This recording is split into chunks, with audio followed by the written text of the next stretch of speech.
قرآن مجید کہتا ہے قُلْ هَلْ نُنَبِّئُكُمْ بِالْأَخْسَرِينَ أَعْمَالًا الَّذِينَ ضَلَّ سَعْيُهُمْ فِي الْحَيَاةِ الدُّنْيَا وَهُمْ يَحْسَبُونَ أَنَّهُمْ يُحْسِنُونَ صُنْعًا۔ فرمایا کیا میں تمہیں تمہارے اعمال کا گھاٹا نہ بتاؤں کہ لوگ عمل کرتے ہیں اور وہ اپنے تائیں یہ گمان کر لیتے ہیں ہم تو اچھا کر رہے ہیں، بڑا نیکی کا کام ہے، خوبصورت کام ہے، لیکن اللہ کہتا ہے وَهُمْ يَحْسَبُونَ أَنَّهُمْ يُحْسِنُونَ صُنْعًا، وہ خود اپنے تائیں گمان کرتے رہتے ہیں، لیکن ہم ان کے سارے عمل ضَلَّ سَعْيُهُمْ فِي الْحَيَاةِ الدُّنْيَا، ہم سارے عمل ان کے دنیا میں برباد کر دیتے۔ بدعتی ایک ایسا شخص ہے جو دین کو نامکمل سمجھتا ہے،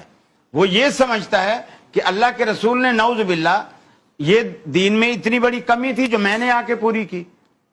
ظاہر بات ہے پہلے سے وہ چیز دین میں نہیں تھی۔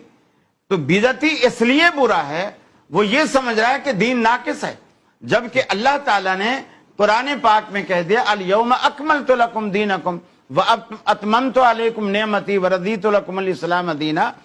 دین مکمل ہے۔ اگر کوئی اس کو نامکمل سمجھتا ہے، پھر اللہ کے رسول نے مثال دے کر آپ نے فرمایا کہ روز آخرت آب کوثر پر میں پانی پلا رہا ہوں گا، کچھ لوگ آئیں گے ان کے وضو کے اعضاء چمکتے ہوں گے، فرشتے مار مار کے انہیں بھگائیں گے اور میں کہوں گا آنے دو میری امت کے لوگ ہیں، فرشتے کہیں گے انک لا تدری ما احدثوا بعدک، آپ کو اللہ کے حبیب نہیں معلوم انہوں نے آپ کے بعد دین میں کیا کیا خرافات اور بدعات پیدا کی، تب میں فرماؤں گا سحقن سحقن لمن غیر بعدی، لعنت ہو دوری ان لوگوں پر جنہوں نے میرے بعد میرے دین میں